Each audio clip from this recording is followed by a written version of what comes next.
Draft leagues are in full swing this summer as PPL has returned for a brand new season in Pokemon Scarlet and Violet. The PPL consists of 14 coaches who draft from one pool of Pokemon that are allowed in the game.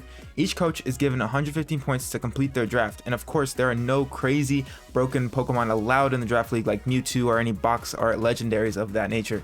So far in Gen 9, I've had terrible luck when getting a good draft spot, and sadly it's carried over into this league.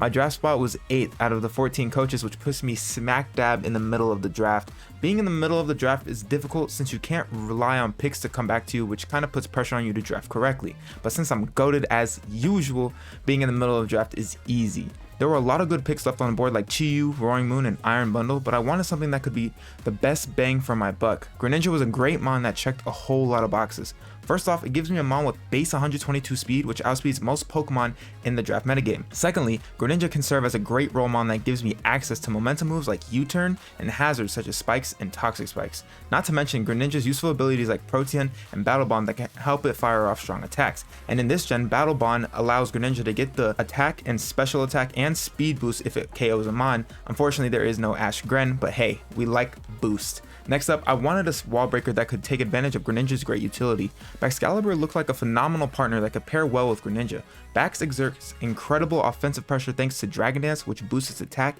and speed by 1 stage, Swords Dance, which boosts its attack by 2 stages, and finally Choice Bandit sets that can run its signature move Glaive Rush or Icicle Crash.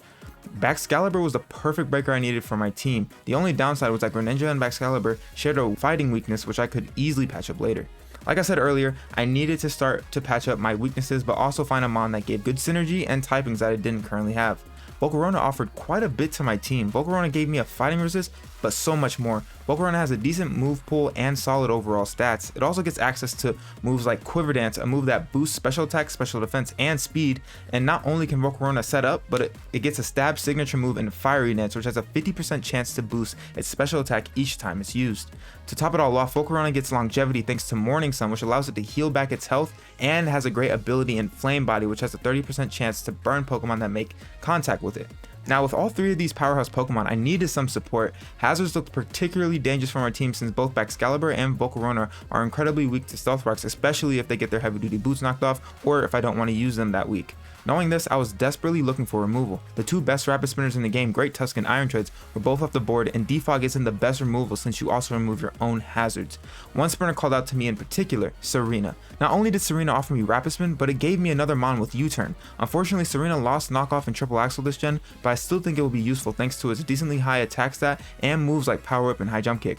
With removal out of the way, I needed hazards. Hazards are a great way to wear down your opponent's Pokemon over the course of the game.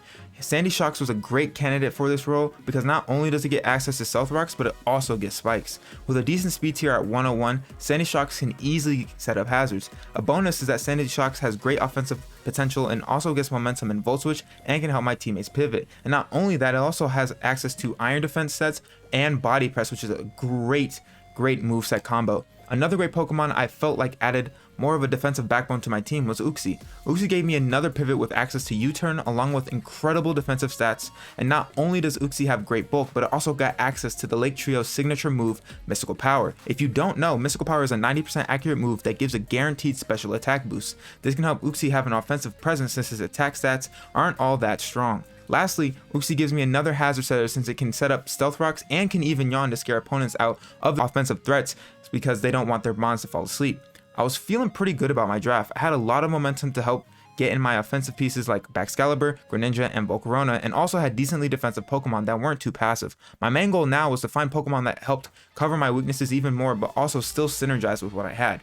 Alolan Muk seemed to fit the squad. It gave me a grounded poison type to help absorb potential T-spikes from opponents, and it also gave me a secondary dark type since Greninja is frail and I wouldn't rely on it to switch into things like offensive ghost types or offensive dark types. It also gave me a knockoff user, which is very rare in this gen because knockoff kinda got removed off almost all the mons in the game. Knockoff allows me to get rid of a Pokemon's item, which can be very helpful if I'm dealing with stuff like a Choice Scarf mon or a mon that has a Choice Band or Life Orb, or even want to remove boots so that way a mon can take hazard damage. Aside from being able to always land Toxic, Alolan Muk's ability Poison Touch gives it a 30% chance to poison a Pokemon it makes contact with, which is great for whittling down my opponent's Pokemon.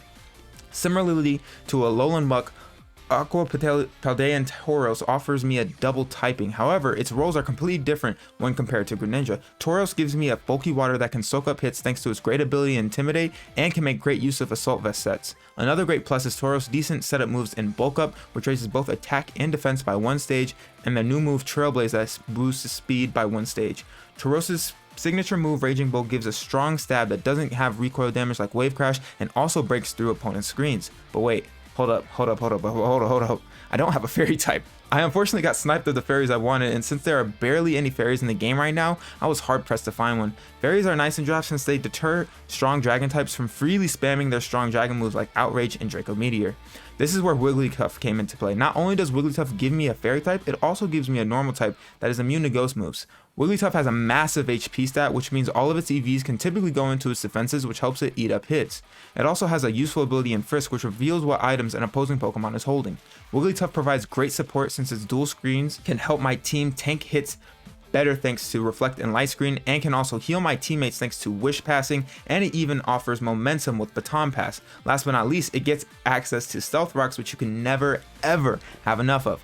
In this league, Terra Captains are designated to Pokemon that are 9 points and below. This is a fun rule to prevent high tier mons from being overbearing and allows low tier mons to shine. Each Terra Captain can have 3 Terra types. One has to be a stab typing and the other 2 can be any typing of our choosing.